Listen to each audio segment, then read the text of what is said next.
Assalamualaikum warahmatullahi wabarakatuh. Perkenalkan kami dari kelompok 10.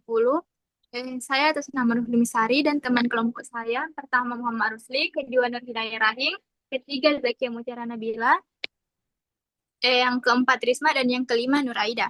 Di sini kami akan memberikan edukasi mengenai mana yang lebih penting antara gula pasir, gula jagung, atau stevia begitu.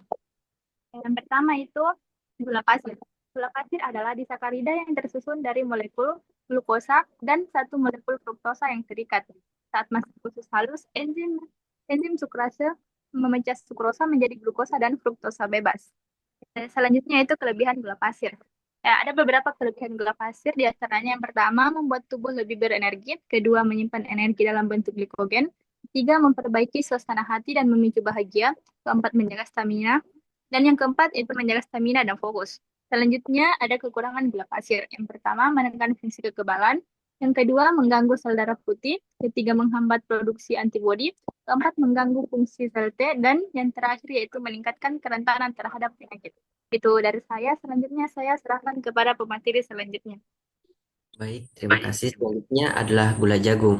Gula jagung adalah pemanis hasil olahan pati jagung yang berfungsi sebagai pengganti gula pasir, terutama di produk olahan. Gula jagung sendiri memiliki beberapa kelebihan seperti tinggi serat, tidak membahayakan gigi, tidak memicu kenaikan gula darah, menjadi energi dalam tubuh, dan tidak memicu diabetes. Selanjutnya ada kekurangannya berupa beban pada hati, risiko obesitas dan penyakit hati, masalah jantung dan gangguan gula darah.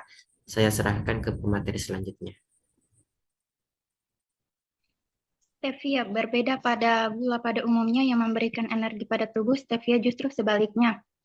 Ini disebabkan karena stevia merupakan pemanis alami yang berasal dari senyawa glikosida. Jadi dia hanya memiliki rasa manis tanpa memberikan energi. Kelebihannya yang pertama tidak menaikkan gula darah, kedua tidak berkontribusi pada kalori, ketiga efek pada sensitivitas insulin, keempat tidak merusak gigi, kelima antihipertensi. Adapun kekurangannya yang pertama metabolisme di hati dan di ginjal, kedua efek samping pencernaan, ketiga rasa aftertaste ada sedikit rasa pahit, dan terakhir kurang ideal untuk olahraga karena tidak memiliki kalori yang dibutuhkan oleh tubuh. Selanjutnya saya serahkan pada pemateri. Baik, jadi bagaimana proses metabolisme dalam tubuh? Jadi gula pasir itu merupakan disakarida yang tersusun dari satu molekul glukosa dan satu molekul fruktosa yang saling terikat. Saat masuk ke usus halus, enzim sukrase akan memecah sukrosa menjadi glukosa dan fruktosa bebas. Glukosa kemudian diserap ke aliran darah melalui transport aktif yang bergantung pada natrium, lalu akan meningkatkan kadar gula darah. Kemudian pankreas akan merespons dengan melepaskan insulin, yaitu hormon yang akan membuka pintu atau sebagai kunci pada membran sel otot, hati, dan jaringan lemak agar glukosa bisa masuk. Di dalam sel, glukosa diubah menjadi energi atau ATP lewat proses glikolisis, siklus Krebs, dan rantai transport elektron. Jika asupan glukosa berlebih, maka sebagian akan disimpan sebagai glikogen dalam hati dan otot, sedangkan sisanya akan menjadi asam lemak dan trigliserida untuk ditimbun dalam jaringan lemak. Fruktosa, sedangkan fruktosa berbeda dengan glukosa, dia akan diserap melalui transport pasif dan hampir seluruhnya diproses di hati. Di sana akan diubah menjadi glukosa, glikogen, atau akan dibentuk lemak baru. Terima kasih. Selanjutnya metabolisme gula jagung.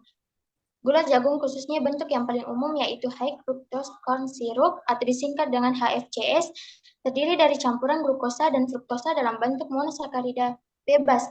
Biasanya sekitar 55% fruktosa dan 45% glukosa. Metabolisme gula jagung dimulai dengan penyerapannya yang sangat cepat karena glukosa dan fruktosa dalam bentuk monosakarida bebas.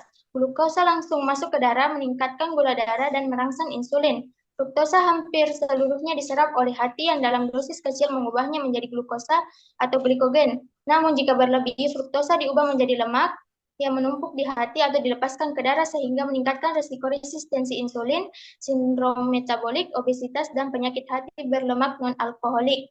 Terima kasih. Baik, selanjutnya ada stevia. Stevia berasal dari senyawa pemanis alami. Setelah dikonsumsi, senyawa ini melewati saluran pencernaan tanpa dipecah oleh enzim manusia. Di usus besar, bakteri mikrobiota menguraikannya sebagian menjadi senyawa aktif bernama steviol. Nah, steviol ini kemudian diserap ke aliran darah, dibawa ke hati, dan dikonjugasi dengan glukuronida agar larut dalam air. Setelah itu, tubuh langsung membuangnya melalui lewat urin. Oleh karena tidak berubah menjadi glukosa, stevia tidak menaikkan gula darah, tidak memicu insulin, dan hampir tidak mengandung kalori. Dengan sifatnya yang hampir tanpa kalori, stevia tidak berkontribusi pada penyimpanan energi dalam bentuk lemak. Maka itulah sebabnya mengapa stevia dianggap aman untuk penderita diabetes dan bisa membantu mengontrol berat badan. Baik, sekian video edukasi dari kelompok kami. Semoga dengan adanya video ini dapat membantu teman-teman sekalian untuk menentukan mana yang lebih baik di antara gula pasir, gula jagung, dan stevia. Kurang dan lebihnya mohon dimaafkan. Wassalamualaikum warahmatullahi wabarakatuh.